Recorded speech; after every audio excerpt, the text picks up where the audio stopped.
ધોરણ 7 વિષય સામાજિક વિજ્ઞાન તેમાં આજે આપણે દેખીશું નવા સિલેબસમાં અત્યારે 2024 પ્રમાણે છઠ્ઠો પાઠ છે આ વનવાસી વિચરતી જાતિ અને સ્થાનિક સમુદાય, પણ જૂના સિલેબસમાં પાંચમો પાઠ હતો, બરાબર છે. તો તેમાં આજે આપણે દેખીએ ખાલી જગ્યા. તો ખાલી જગ્યામાં દેખો કે એક સ્થાનથી બીજા સ્થાને ભટકતી જાતિઓને એક જગ્યાએ બીજી જગ્યાએ ભટક્યા કરે તો તે જાતિઓને શું કહેવામાં આવતી? વિચરતી કે વિમુખ જાતિ. હવે અહમ લોકો દ્વારા રચવામાં આવેલી ઐતિહાસિક કૃતિઓ, ઐતિહાસિક જૂનામાં જૂની કૃતિઓ કઈ હતી? કે બુરંજી. કઈ હતી? બુરંજી. વણજારાનો સમૂહ ખાલી જગ્યા તરીકે ઓળખાતો. વનજારાનો સમૂહ તરીકે ઓળખાતો ટાંડા. શાના તરીકે ઓળખાતો? ટાંડા. એક સ્થાનથી બીજા સ્થાને ભટકતી જાતિઓને વિચરતી કે વિમુખ જાતિ તરીકે ઓળખવામાં આવતી. અહમ લોકો દ્વારા રચવામાં આવેલી ઐતિહાસિક કૃતિઓ કઈ હતી? બુરંજી હતી. વણજારાનો સમૂહ શાના તરીકે ઓળખાતો? ટાંડા તરીકે ઓળખાતો હતો. તો આ ત્રણ ખાલી જગ્યા એમ વિશે કરવાની છે, બરાબર. હવે આપણે એક બે વાક્યમાં ઉત્તર દેખીશું. તો જનજાતીય સમુદાય કે વનવાસી સમુદાય કોને કહેવાય? બરાબર છે.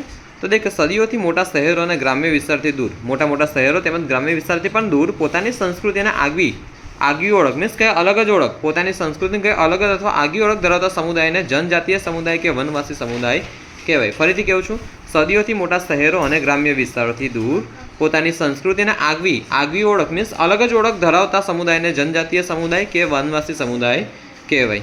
તો આ સવાલ પણ આમ વિશે કરવાનો છે. પ્રત્યેક જનજાતિના સભ્યો કઈ પ્રથાથી એકબીજા સાથે જોડાયેલા હતા? તો કે પ્રત્યેક જનજાતિના સભ્યો કબીલાઈ પ્રથા. કઈ પ્રથા? કબીલાઈ પ્રથાથી એકબીજા સાથે જોડાયેલા હતા. કઈ પ્રથાથી? કબીલાઈ પ્રથાથી. કઈ પ્રથાથી? કબીલાઈ પ્રથાથી. બરાબર છે. પછી આપણે આગળ હજુ એક આઈએમપી સવાલ દેખવાનો હતો.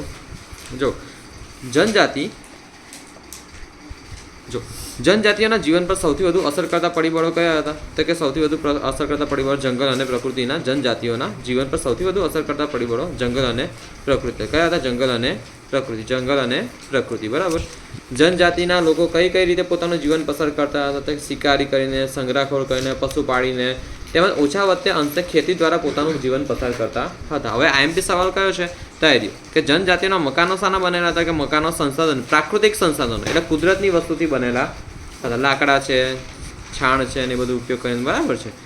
હવે બીજો આઈએમપી સવાલ આવી રહ્યો. વિચરતી કે વિમુખ જાતિ કોને કહેવાય છે? તો વિચરતી કે વિમુખ જાતિઓ તો કે એક જગ્યાએથી બીજી જગ્યાએ ભટકતી રહેતી જાતિને વિચરતી કે વિમુખ જાતિ કહેવાય છે. જે અત્યારે આપણે ખાલી જગ્યામાં દેખ્યું છે, બરાબર ને. એક જગ્યાએથી બીજી જગ્યાએ ભટકતી રહેતી જાતિને વિચરતી કે વિમુખ જાતિ કહેવાય છે. ઓકે. સ્થળાંતરિત અથવા ઝૂમ ખેતી એટલે શું? બહુ આઈએમપી સવાલ છે, પરીક્ષામાં પૂછાય છે, બરાબર. તો કે ગીચ જંગલોના પ્રદેશમાં સ્થળાંતરિત અથવા ઝૂમ ખેતી કરવામાં આવે છે. કેવું જંગલ? ગીચ જંગલ. એકદમ ગીચ જંગલ હોય તેના પ્રદેશમાં સ્થળાંતરિત અથવા ઝૂમ ખેતી કરવામાં આવે છે. તેમાં જંગલોના વૃક્ષો કાપીને કે બાળીને જમીન સાફ કરી ખેતી કરવામાં આવે છે. જો ફરીથી કહું, ગીચ જંગલ એટલે એકદમ ગાઢ જંગલ છે જેમાં અઢળક વૃક્ષો લાગેલા છે. જેમ કે એક વૃક્ષ અહીં છે, બીજું વૃક્ષ એને અડતું, ત્રીજું વૃક્ષ એને અડતું, ચોથું વૃક્ષ એને અડતું, બરાબર. અહીંના વૃક્ષો લાગેલા છે. તેમાં સ્થળાંતરિત અથવા ઝૂમ ખેતી કરવામાં આવે છે. તો તેમાં જંગલોના વૃક્ષો કાપીને કે બાળીને જમીન સાફ કરી દેવામાં આવે છે. જંગલના જે આ વૃક્ષો છે ને તે કાપી નાખો કાં તો બાળીને જમીન શું કરે? સાફ કરી દેવામાં આવે છે. અને તે સાફ કરીને શું કરાય? ખેતી કરાય છે. બે ત્રણ વર્ષ બાદ જમીનની ફળદ્રુપતા ઘટતા તે વિસ્તાર છોડી બીજા વિસ્તારમાં સ્થળાંતર કરી એ જ પદ્ધતિથી ખેતી કરવામાં આવે છે. હવે શું થાય? 2-3 વર્ષ પછી આની અંદર જે પણ ખનિજો ને બધું હતું તેની અંદર કંઈક વસ્તુ વાવેલી, શેરડી વાવી હશે, કોઈક જુવાર છે, બાજરી છે, ઘઉં એવું કંઈક વાવ્યું હશે. તો તે વાવીને ત્યાં પછી જે પણ અહીં પોષક તત્વો હતા જમીનને તે શોષાઈ જશે ને વનસ્પતિ દ્વારા. એટલે એમાં પોષક તત્વો ઓછા થતા તે શું કરશે? 2-3 વર્ષ પછી બીજી જગ્યાએ જશે, બીજા જંગલમાં જશે, બીજી જંગલની જગ્યાએ જશે. અને તે જગ્યાએ જઈને ફરીથી ઝાડવા કાપશે, ફરીથી સળગાવશે, અને ફરીથી સળગાવીને તે જ વિસ્તારને કાપી વાપીને ત્યાં જ ખેતી કરશે. ફરીથી પાછા તે વિસ્તારને 2-3 વર્ષ પછી તે બીજા વિસ્તારને છોડીને ત્રીજા વિસ્તાર પર જશે. તો પાછા પહેલું જે વિસ્તાર હોય ને તે પહેલા વિસ્તાર પર પાછા આવશે 2-3 વર્ષ પછી, કેમ કે તે વખતે તો જમીનમાં પોષક તત્વો પાછા આવી ગયા હશે કુદરતી રીતે. હવે ધ્યાન આપો. 2-3 વર્ષ બાદ જમીનની ફળદ્રુપતા ઘટતા તે વિસ્તાર છોડી બીજા વિસ્તારમાં સ્થળાંતર કરી એ જ પદ્ધતિથી ખેતી કરવામાં આવે છે.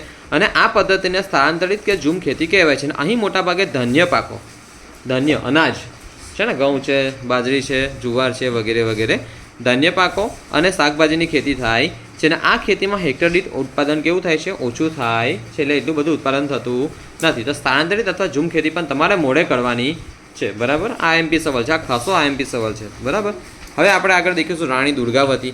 તો કે રાણી દુર્ગાવતી મહોબાના ચંદેલ રાજપૂત રાજાની રાજકુમારી હતી. તેના લગ્ન કોની સાથે થયા હતા? તો કે ગઢકંડગાના ગોંડ રાજા સંગ્રામ શાહના રાજકુમાર દલપત સાથે થયા હતા. સંગ્રામ શાહના રાજકુમાર દલપત સાથે થયા હતા. દલપતનું યુવાનીમાં જ અવસાન થતા, દલપતનું યુવાનીમાં જ મૃત્યુ થતાં દુર્ગાવતીએ પોતાના 5 વર્ષના પુત્ર, હા ને 5 વર્ષનો જે પુત્ર હતો તેના પિતા ગુજરી ગયા હતા. હવે તેના પિતા ગુજરી ગયા હતા તો દેખો છોકરાઓ કે પોતાના 5 વર્ષના પુત્ર વીર નારાયણના નામથી રાજ્યનું શાસન સંભાળ્યું હતું. કોને સંભાળ્યું હતું? રાણી દુર્ગાવતીએ.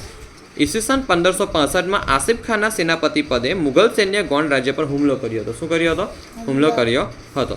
ઈસવીસન 1565માં આસિફ ખાનના, શું નામ છે? આસિફ ખાનના સેનાપતિ પદે મુગલ સૈન્યએ ગોંડ રાજ્ય પર હુમલો કર્યો અને રાણી દુર્ગાવતી બહાદુરપૂર્વક મુગલ સૈન્યનો સામનો કર્યો. પરંતુ યુદ્ધમાં લડતા રાણી દુર્ગાવતી અને વીર નારાયણ બંને, વીર નારાયણ મીન્સ એમનો 5 વર્ષનો પુત્ર, હા એમનો પુત્ર બંને મૃત્યુ પામ્યા હતા અને આમ રાણી દુર્ગાવતી વીર નારી તરીકે જાણીતા બન્યા હતા. ઓકે, તો આ સવાલ પણ આઈએમપી છે. તો તમારા બંને સવાલ આવતીકાલે લખવાના, સવાલના જવાબ લખવા, ખાલી સવાલ નહીં લખવાનો, જવાબ પણ લખવાના. તેમજ આ બીજો આ 2 સવાલ જવાબ, આ એક ત્રીજો સવાલ જવાબ, મતલબ પેલા 2 ને આ 3 5 થયા, 2 મોટા ને 3 બીજા 3 નાના, પછી આ 3 ખાલી જગ્યા. આ એક ખાલી જગ્યાનો પેલો જવાબ મળી ગયો કે એક સ્થાનથી બીજા સ્થાને ભટકતી જાતિઓને વિચરતી કે વિમુખ જાતિ કહેવામાં આવે છે. તો આ 3 ખાલી જગ્યા પણ મોડે કરવાની છે. ઓકે, ક્લાસ પૂરો આજનો.